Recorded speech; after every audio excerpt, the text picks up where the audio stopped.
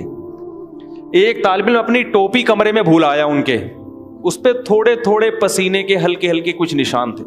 حضرت اس ٹوپی کو نا یوں کر کے لے کر آئے, ادھر رکھ کے, کہا مجھے چکر آ رہے ہیں اس کی بدبو سے, حالانکہ اس میں کچھ بھی نہیں, لیکن ناممکن تھا, ایسی صفائی تھی. سلیقہ ایسا تھا کہ چپل آپ ٹیڑھے میڑے نہیں رکھ سکتے تھے. ہم مدرسے میں جب چپل رکھ کے آتے تھے نا, بالکل فوجیوں کی طرح سیدھے چپل, ٹیڑھے میڑے ہو گئے تو خیر نہیں ہے. پھر ان کی خانقاہ میں جب بیٹھنے کا ٹائم آتا تھا تو حضرت کی تو چپل ترتیب سے رکھے ہوتے تھے. ایسا نہیں ہے کہ جہاں اتارو کوئی چپل ادھر جا رہی ہے ادھر جا رہی ہے, اس کا تصور نہیں تھا. گاڑی جب اپنی پارک کرتے تھے ایسی تمیز سے پارک کرتے تھے, اس کے جو ٹائر ہیں پہیے بھی کیا ہوتے تھے, بالکل سیدھے, ٹیڑھے میڑے نہیں ہوتے تھے. ہر چیز میں سلیقہ.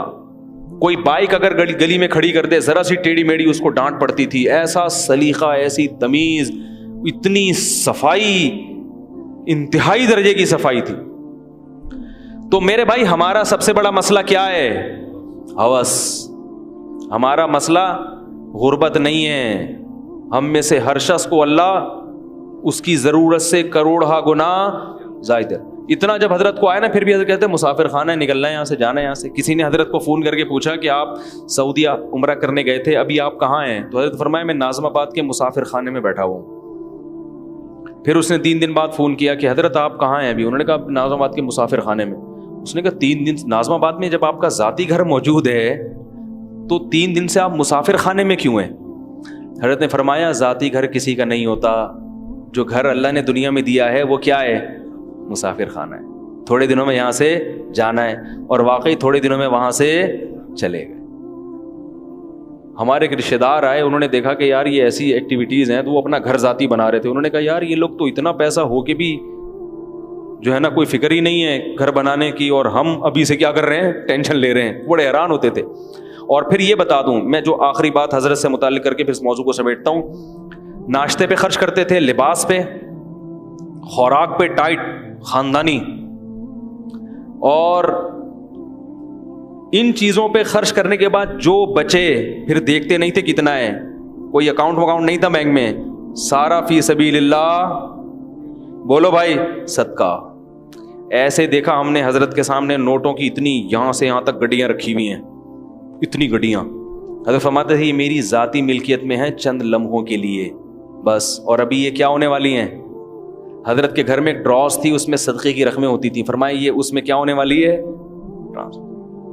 تو ہمیں یاد ہے اس زمانے میں, یعنی 94-95 کی بات کر رہا ہوں, 2000-2500 تک حضرت کا ٹوٹل خرچہ تھا, جو نارملی ہوتا ہے. کبھی اضافی ہو تو ایک الگ بات ہے. اس کے علاوہ جتنا آتا تھا وہ سب کیا ہو رہا ہے, زمینوں کی آمدن آنا. حضرت کی وراثت بٹی تھی نا, تو زمینوں کی آمدن آتی تھی. تو حضرت کے پاس جب آمدن آتی تھی, حضرت گنتے نہیں تھے اس کو. فرماتے تھے مجھ سے نوٹ گنے نہیں جاتے.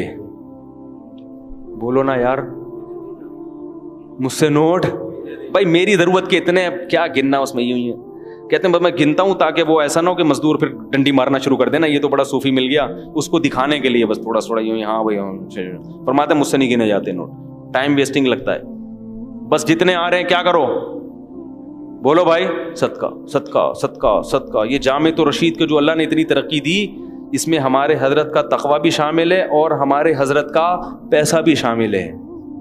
نہیں آ رہی میرا خیال ہے بات سمجھ حضرت, ورنہ محتمم اپنے پیسے کہاں لگاتے ہیں مدرسے میں بھائی, لگاتے ہیں کچھ لوگ جو یہاں بیٹھے ہوئے ہوں گے یا بیان سن رہے ہوں گے, ورنہ ایسا ہوتا نہیں ہے. اپنا پیسہ بڑی بڑی رقمیں خرچ کر دیا کرتے تھے, رشتہ داروں پہ خرچ کرتے تھے, غربا مساکین پہ, مدارس پہ.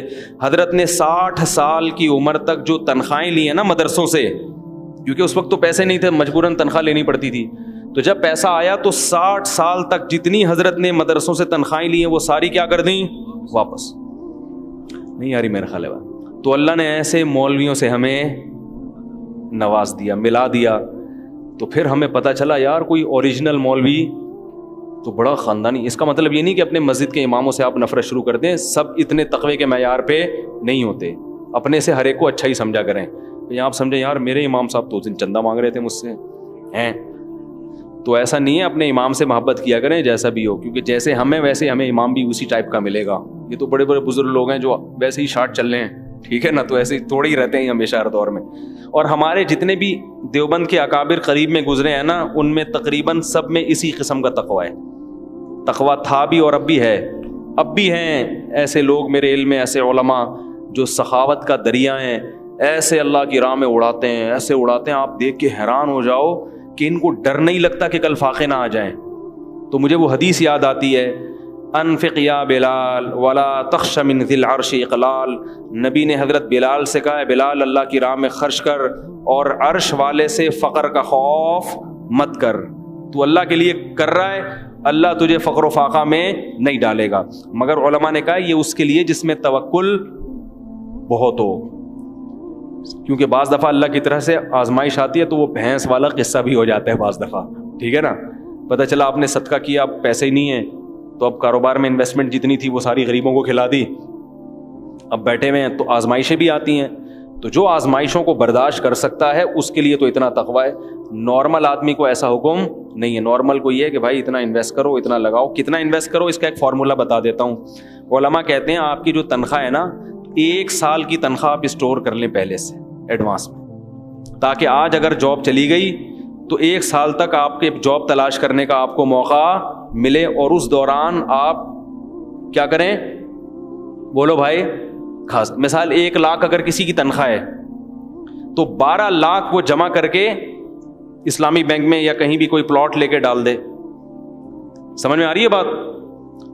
تاکہ اگر آج جاب کبھی چلی بھی جاتی ہے نا تو پھر لوگوں کے سامنے ہاتھ پھیلانے نہ پڑیں, اور پھر کم میں گزارا بھی نہیں ہوتا نا. جب 1 لاکھ کا عادی ہو گیا تو 50 میں گزارا بھی نہیں ہوگا, عادت خراب ہو جاتی ہے نا. اپنی نہیں ہو تو بیگم بچے ماریں گے پکڑ کے, بولیں گے وہ برگر کھلا رہا تھا ابھی پاپے پہ لے آیا ہمیں, وہ نہیں کھائیں گے پھر. تو 1 سال کا کیا کر لو, اسٹور, یعنی پہلے سے محفوظ کر لو. اتنا توکل, یعنی اتنا توکل بھی اس زمانے میں ٹھیک نہیں ہے کہ بالکل 1 روپیہ بھی نہ جمع کرو. اور علماء کہتے ہیں 1 سال سے زیادہ جمع کرنا یہ توکل کے خلاف ہے. اس کا مطلب سارا اپنا ہی پہ نظر ہے, اللہ پہ نظر بالکل بھی نہیں ہے. تو اعتدال کا راستہ یہی ہے, 1 سال کی تنخواہ, اور پھر جتنی آ رہی ہے نا اسے بچاؤ نہیں, پھر کھاؤ بھی اور کھلاؤ بھی. صدقات و خیرات بھی کرو, خود بھی کھاؤ, دیسی گھی میں پراٹھے بنا کے کھاؤ, دیسی گھی میں کھانا بنا کے کھاؤ. یہ نہ بولا کرو پیسے ہی نہیں ہیں. بیان کرنا آسان ہے دیسی گھی پر, اور دیسی گھی کے مشورے دینا آسان ہے. جب خرید کے لاؤ تو پتہ چلتا ہے. میں جن لوگوں کو مشورے دیتا ہوں نا دیسی گھی کے, ان کے 1-1 کروڑ کے پلاٹ ہیں بیریا ٹاؤن میں. نہیں آ رہی بات سمجھ؟ اور میرا 1 بالش کا بھی پلاٹ. پھر بھی میں کوشش کرتا ہوں اچھے آئل میں کھانا پکا کے کھاؤں. میں کئی دفعہ جوڑیا بازار میں رنگے ہاتھوں پکڑا گیا ہوں. جوڑیا بازار میں کبھی تلوں کا تیل نکلوا رہا ہوں, کبھی سرسوں کا نکلوا رہا ہوں. لوگ کہتے ہیں کیا کر رہے ہو بھائی؟ میں نے کہا بھائی گھر میں آئل کیسا ہونا چاہیے, اچھا ہونا چاہیے. کیا خیال ہے کوکنگ آئل کون سا ہونا چاہیے؟ کسی بھی حکیم سے پوچھو, سب سے بہترین کوکنگ آئل تلوں کا تیل ہے. سمجھ رہے ہو؟ جنرل کا نالج کے لیے بتا, نالج یعنی کا نالج تو ایسے ہی. یہ میں اس لیے بتاتا ہوں, دیکھو میرے پاس ایک میڈیا ہے نا, تو اس کے ذریعے بات پوری دنیا تک پھیل جاتی ہے, تو اپنا تجربہ شیئر کرنا چاہیے نا. تو خیر کی بات ہے, لاکھوں ملین لوگوں تک پہنچ جائے گی. کوکنگ آئل میں آج کل جو حکیم لوگ کا تجربہ ہے, کچھ ڈاکٹروں کا بھی, وہ کہتے ہیں سب سے بہترین کوکنگ آئل کون سا ہے؟ تیل خریدیں اور اپنے سامنے تیل نکلوائیں. سمجھ رہے ہو؟ پھر اس میں کھانا پکا کے کھائیں. تو وہ کیلشیم بہت ہے اس میں, ہڈیاں مضبوط ہوں گی, کینسر کے خلاف جسم میں مدافعات پیدا کرتا ہے. بچوں کو جو بستر پہ پیشاب نکل جاتا ہے نا بچوں کا, ان کو تل کھلایا جاتا ہے. تو وہ تیل کھلائیں گے تو بچوں کا مثانہ بھی کیا ہوگا؟ مضبوط ہوگا. یہ پیشاب نکلنے کی بیماری بھی بچوں کی ختم ہوگی, مگر مہنگا پڑے گا. تو پلاٹ خریدنے سے بہتر ہے اس باڈی کے پلاٹ کو کیا کرو, اس کی فکر کرو پہلے. فش کھایا کرو, بازار سے جاؤ 20 کلو مچھلی اٹھا کے لے آؤ گھر میں, اگر اللہ نے پیسے دیے ہیں. نہیں دیے تو پھر حضرت والا سوچا کرو, صحیح ہے نا. جو ہمارے حضرت سوچتے تھے بھائی اللہ نے دیے ہوتے تو اللہ نے مچھلی ضرورت ہوتی تو اللہ پیسے بھی دے دیتا. اگر اللہ نے دیے تو کیا کرو, فشری جاؤ 20 کلو مچھلی اٹھا کے لاؤ, بیگم سے بولو روزانہ ناشتے میں بھی فش, دوپہر کھانے میں بھی فش, اور رات ڈنر میں بھی فش. بنگالیوں کو دیکھو فش کھاتے ہیں کیسے ہینڈسم اسمارٹ رہتے ہیں نا ساری زندگی, بال کالے رہتے ہیں. ہمارے ایک استاذ ہیں بنگلہ دیش کے, پورے بال کالے ان کے. میں نے کہا آپ کی عمر کتنی؟ انہوں نے کہا پتہ نہیں 46 سال 48 سال. ایسے گھنی کالی داڑھی, یہ کس کا کمال ہے؟ فش کا, مچھلی کھا رہے ہیں دبا کے. ہمارے ہاں مچھلی ڈاکٹر کے مشورے پر ہفتے میں 1 دن,